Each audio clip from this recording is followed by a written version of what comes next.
Today on the show, I'm happy to have Alejandro Rivas-Micoud. He's the founder of Userlytics. Analytics tell you what, Userlytics tells you why. So, Alejandro, you've had some success selling to enterprise. So, how many enterprises are currently in the client list right now? Hi, Chad. Pleasure to be here. Thank you for inviting me on the show. We have a little bit short of 500 enterprise customers around the world in 38 countries. And how many participants do you have? So our platform has a global participant panel of a little bit over 2.1 million, again, around the world, most countries in the world. How many employees do you have around the world? A little bit over 60. I think it's 65 or something like that. Yeah, And around when that. did you found the current venture, Userlytics? 2009. So, Alejandro, you have a very unique expertise in that you're selling to enterprise, not just on a small scale, but on a large scale. So what if you found is the approach of approaching not only like US enterprise, but global enterprise? Thanks. Great question, Chad, because the experience is quite different. I think one of the reasons why the US is such a leader in innovation is because when you do approach an enterprise in the US, they generally do not look down their nose because you are a startup or you're a small company or they never heard of you before. In fact, oftentimes that can be an advantage. It piques their interest and they are open to trying you out.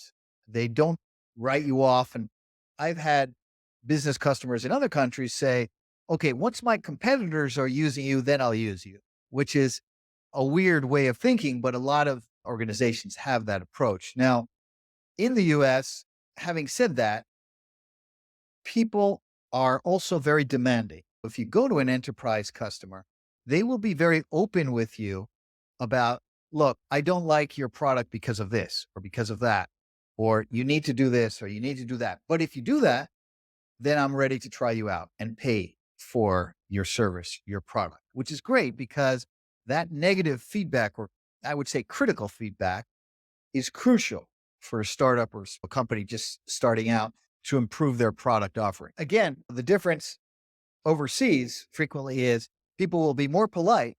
They're like, oh, that's so interesting. Yeah, that's great. But in reality, they're thinking behind their heads, there's no way I'm going to buy from this company until they're a massive corporation. I would say the way to approach non US enterprises is to have US enterprises as clients, because then they'll pay attention. No, I've got these companies in the US, and then they'll sit up and say, okay, wait a second.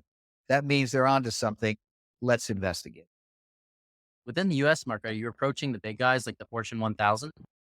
Absolutely. We also serve medium-sized companies, and there are also some smaller firms, but most of our client base is large and medium-sized enterprises in both the US and overseas. So how do you even get one of these big guys to take a meeting? So yeah, fortunately now we have an established brand name, reputation, etc.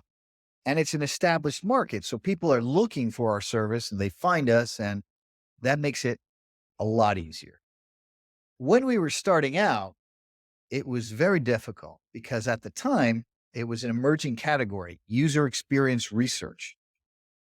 Somewhat similar to market research, but not the same thing. So we really had a lot of trial and error. First, we thought, we'll go to marketing agencies. They'll understand this.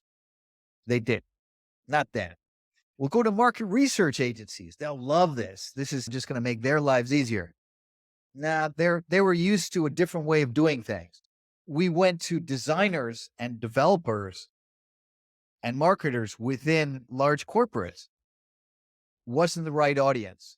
So it was only through this trial and error where we started to stumble upon the right segment that really they get it. And UX designers and UX researchers and product managers. But it took a while to figure that out. And if you're starting with a new category, a new product, nobody's there to tell you which audience is going to be good product market fit. So you have to do trial and error. Was there a particular moment when you just had a big break and you're like, oh, wow, this is going to change things for me? When we had like a lucky break, like things started to go well, you mean? Yeah. With Userlytics, we went through like the three phases of any startup. So Phase one, joy and excitement. You're spending the money, you're building things up, etc.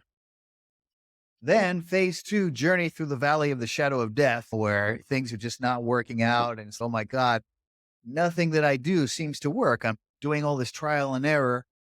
We're doing all this trial and error, and we're just not getting traction. And so much so that at a certain point, I came to the conclusion, you know what? This whole concept, it doesn't work. Let's just give it up. Call it a day, do something else. And I was about to really close down the company. And just at that moment in time, a large corporate that we had been negotiating with for some time, and the contract had gone through legal and security audit and this and that, they signed. Now, the contract wasn't big enough to really change our lives, but I felt terrible about if I close down the company right now, the middle manager who had helped shepherd this deal through their corporate, they're going to look terrible. So I decided, okay, we'll just reduce the size of the company to a size that's sufficient just to service that one contract. After a year, they'll probably go look somewhere else. We'll close down the company then and end of story. But what happened was after the year, they renewed, other clients trickled in, nothing massive. So for a few years, we were just like treading water. And then all of a sudden, without doing anything at all, without investing in sales or marketing, all of a sudden, all these big customers start walking in the door.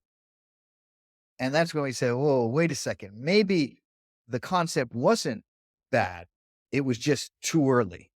We had been a little bit, the market was a little bit premature when we launched. And now the market had caught up. And ever since, it's been growing very rapidly. So, yeah, that was a fork in the road type of moment, or two fork in the road types of moment. In predating Userlytics, you actually co-founded a company that almost IPO'd. So what was the story behind that? Yeah, that was a fun period. Co founded two telecom firms. One was a subsidiary of the other. And I just had a 10% stake initially.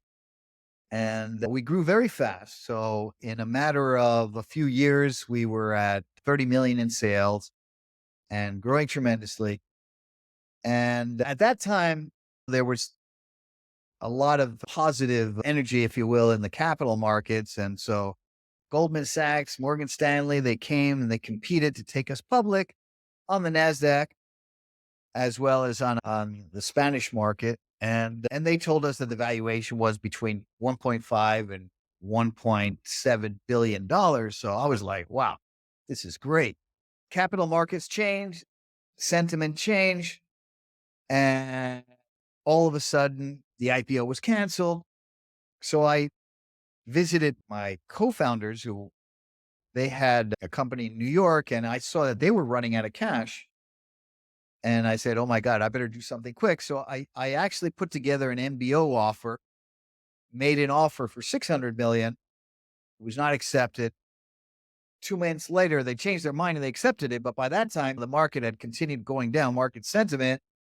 So that my funding sources for that MBO had disappeared. So I put together another package, this one at 250 million. Again, it was not accepted. And again, a few months later, they changed their mind and so on and so forth. Then finally put together the last package deal at 80 million. That was so low that my co-founders decided to give the keys, as it were, to their creditors and walk away. They got depressed. So I was left standing there with a 10% interest in the subsidiary of a company that had just failed. And we had a high cash burn, a high debt load, etc. I ended up buying the company for $1. When I say buying the company, buying the 90% that I didn't own. And then we restructured the company. And 3 years later, we sold the combined subsidiary and parent company that I bought for $30 million. So anyway, a lot of up and down there. And what it really taught me is that timing is everything. Something can be worth a lot of money, apparently, at one point in time, can be worth nothing a year later, and it can be worth something 3 years later. And it really depends upon timing and other factors too, of course. I got a great return on your investment on that $1. I did. I did. So if our listeners wanted to reach out about Userlytics or get in touch with you, how can they do? The Userlytics site, www.userlytics.com. And yeah, we'd love to talk to user experience optimization is, in my view, the highest return on investment a company can make. If you look like at a company like Zoom, for example, it owns its category, but it came to its market 13 years late. There were others. There were GoToMeeting, there was WebEx, there was Skype. There's all kinds of platforms like Zoom. What did they do? They came with a product that was slightly better in user experience.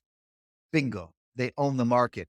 And there's so many stories like that out there. So what we try to do is help companies improve the user experience, improve the usability.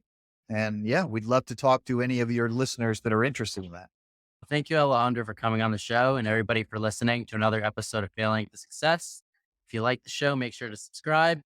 I'm your host, Chad Galecki, and we'll see you next time.